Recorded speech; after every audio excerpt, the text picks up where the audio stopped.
E aí, pessoal, seja bem-vindo ao canal Chamo Físico. Meu nome é Thales Rodrigues, professor de Física aqui no YouTube. O vídeo de hoje nós vamos conversar sobre um assunto lá da termologia. Nós vamos conversar sobre a chamada dilatação térmica. Nesse vídeo eu vou te apresentar a chamada dilatação linear. Já deixa o seu like que o vídeo é bom. Segue a vinheta.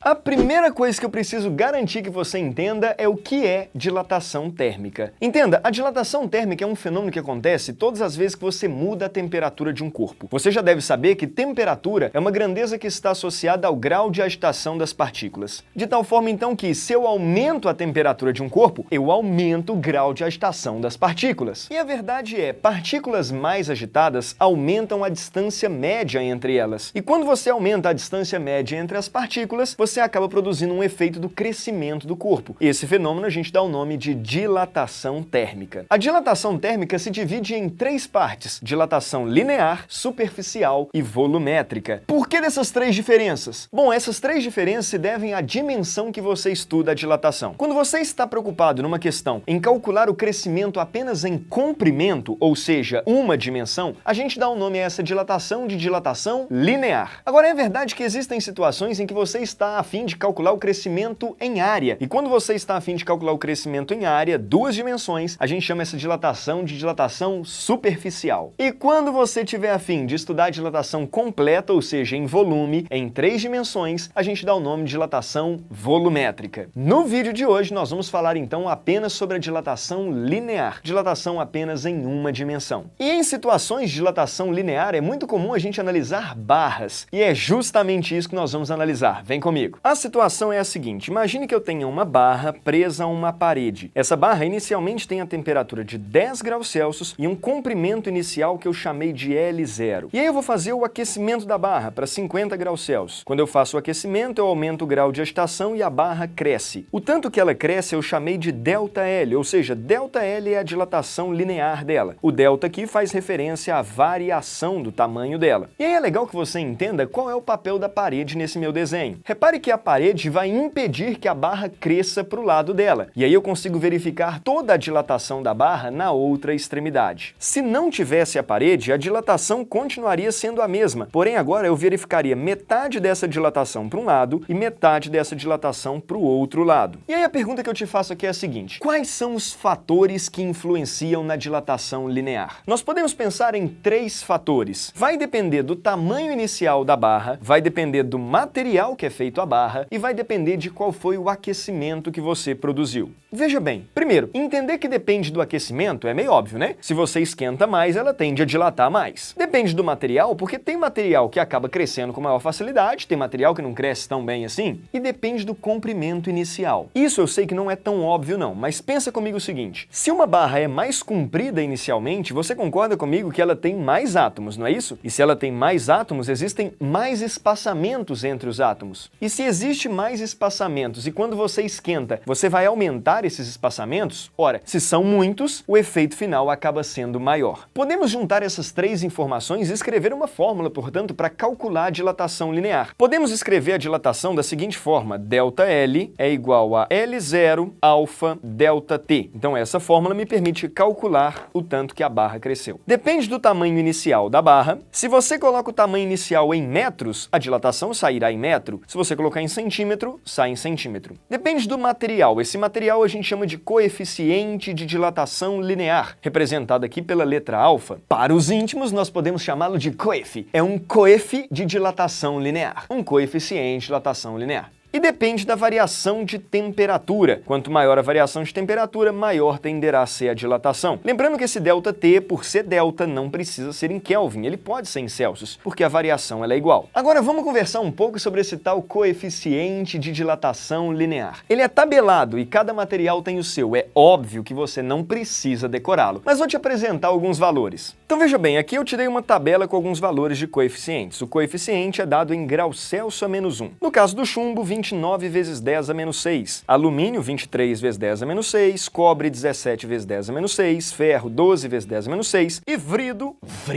o vrido 9 vezes 10 a menos 6. Observe que esses valores de coeficientes são razoavelmente pequenos, 10 a menos 6, e é totalmente esperado que ele tenha um valor pequeno. Afinal de contas, quando você pega um material e esquenta esse material, ele vai dilatar. Mas não é aquela dilatação que você fala assim, nossa, que dilatação. A dilatação é sempre um fenômeno assim, muito pequenininho, né? Então o coeficiente tem que ser pequeno. Mas tem uma discussão bem legal pra gente fazer que é a seguinte, olha só. Imagine que você tenha duas barras na mesma temperatura e com o mesmo tamanho inicial. A diferença é que uma delas é de alumínio, a outra é de cobre. E aí eu vou fazer o mesmo aquecimento para essas duas barras. Quando eu faço o aquecimento, você já sabe que as duas barras irão dilatar. Porém, quando eu olho para a fórmula, veja bem, o tamanho inicial é o mesmo, a variação de temperatura é a mesma. Porém, como o alumínio tem um coeficiente maior do que o cobre, 23 é maior do que 17, coeficiente maior significa dizer que o ΔL vai ser maior, ou seja, na hora que eu esquento, o alumínio acaba crescendo mais do que o cobre. Então os dois materiais irão dilatar, mas o alumínio cresce mais do que o cobre. Agora a pergunta é a seguinte, e se eu fizesse o contrário? E se eu esfriasse os dois partindo ali de 10 graus Celsius? Se você esfria os dois igualmente, os dois irão contrair. E veja bem, quando eu olho para a equação, nós temos que, de novo, o tamanho inicial é o mesmo, o ΔT é o mesmo, só que agora esfriando, e o alumínio tem maior alfa. Se ele tem maior alfa, ele tem maior ΔL.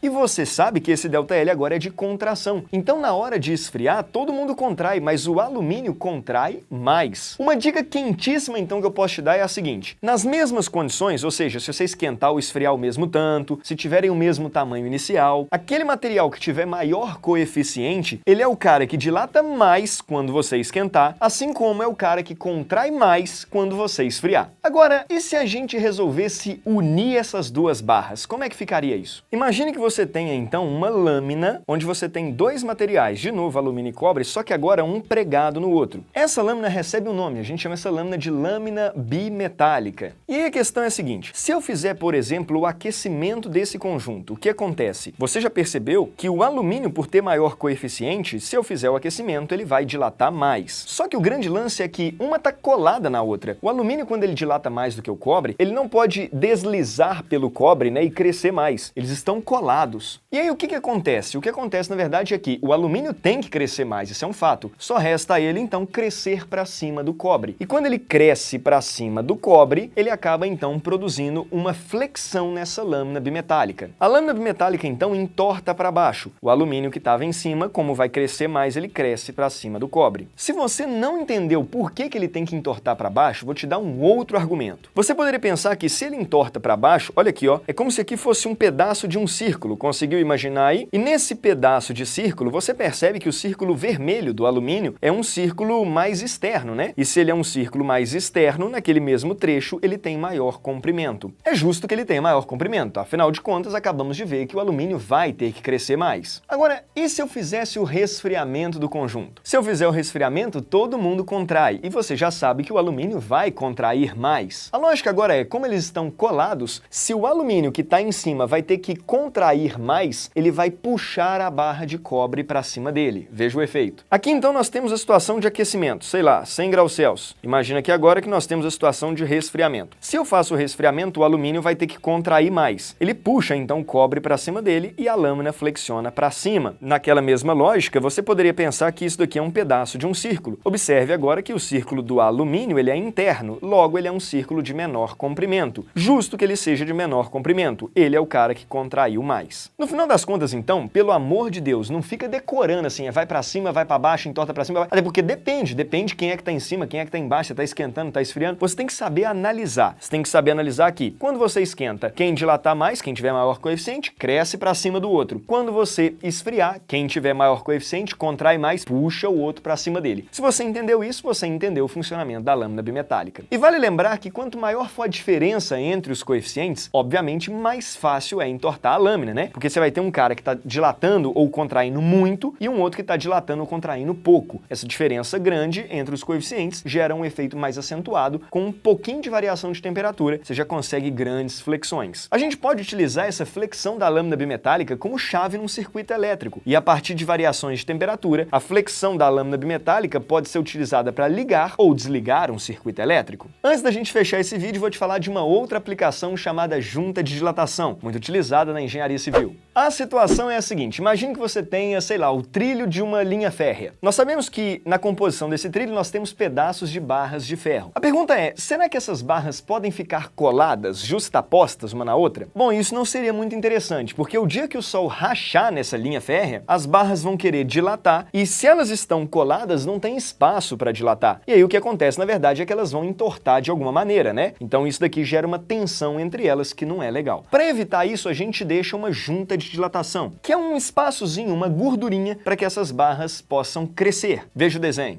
Imagine então que você tem aqui a linha férrea, e aí você tem pedaços de barras lá de mesmo material e mesmo tamanho inicial. Esse espaçamento que eu deixo aqui entre elas é a tal da junta de dilatação, com um tamanho aqui que eu vou chamar de tamanho D. Então isso daqui é o tamanho D, é o tamanho da junta de dilatação. Aí tem gente que pergunta assim, mas Thales, mas não tem perigo do trem cair ali dentro, não? Filho, pelo amor de Deus. Essa junta de dilatação, ela é um espaçozinho assim, pequenininho. Igual eu falei, a dilatação é um fenômeno muito pequenininho, né? Então assim, não. Claro que não. Só que tem algumas questões vestibulares que pedem para você calcular o tamanho da junta de dilatação. E aí tem uma pegadinha e que bom que você está assistindo esse vídeo. Nunca mais você vai errar isso. O esquema é o seguinte, suponha que a questão te dê lá o tamanho de cada barra, então te deu o L0, te deu o coeficiente de dilatação e te deu a maior variação de temperatura que essa linha férrea vai sofrer. Você sabe que com esses três dados você consegue calcular a dilatação máxima de cada barra. A dilatação máxima, ΔL máximo, vai ser igual a L0, alfa, ΔT. É só aplicar a fórmula. Então é assim que eu calculo a dilatação máxima. Suponha então que você tenha calculado a dilatação máxima, só que a questão pergunta qual é o tamanho mínimo da junta de dilatação. E a minha dúvida é a seguinte, será que o tamanho da junta de dilatação é igual a esse ΔL máximo, metade do ΔL máximo ou o dobro do ΔL máximo de cada barra? Muitos alunos acabam respondendo que o tamanho da junta é o dobro do ΔL máximo, porque pensa assim, são duas barras, né? Então deve ser isso. Só que é aí que esse aluno cai na pegadinha na hora da prova. Entenda por quê. Quando você faz o aquecimento, repare que agora não há mais paredes, né? Então como é que essa barra vai crescer o ΔL máximo? Ela vai crescer o ΔL máximo metade para um lado e metade para o outro, não é isso? Enquanto a barra do lado também vai crescer o ΔL máximo metade para um lado e metade para o outro. Conclusão, o tamanho mínimo da junta de dilatação que eu preciso então é esse espaçamento aqui, ó, que corresponde a metade do ΔL de um e metade do ΔL máximo do outro. Metade de um e metade do outro, se eles são iguais, na verdade é um inteiro. Ou seja, o espaçamento que você deixa é justamente o ΔL máximo de cada barra que você havia calculado. Legal isso, né? E muita gente acaba caindo nessa pegadinha. Você também pode perceber na sua casa a junta de dilatação. Quando você tem essas peças de revestimento na parede, né, ou então no piso também, o porcelanato, sei lá, enfim, você encontra ali entre essas placas, né, uma massazinha, né, um rejunte. Ele funciona como se fosse uma junta de dilatação. Se você colocasse as placas justapostas, se tivesse variação de temperatura, uma poderia trincar, né, estufar, enfim, não ficaria legal. O rejunte é um material que consegue se acomodar bem a esses aquecimentos, né, a essas pressões ali, mantendo a estrutura das peças sem nenhuma rachadura. Então é isso, pessoal. Espero que tenha gostado desse vídeo e relembrado aí sobre dilatação linear. Lembrando que esse assunto já foi questão do Enem. Não esquece de deixar o like nesse vídeo e compartilhe com os seus amigos. Me siga também nas redes sociais no @chamofísico. Foi um prazer e até o próximo vídeo. Então assim, quando você tem as peças de porcelanato, de revestimento, entre eles coloca-se um rejunte, né? Esse rejunte ele vai conseguir acomodar bem a essa dilatação das peças. Então tipo assim, quando a peça vai crescer, ele né? Ele consegue ali, né, se acomodar bem ali, né? E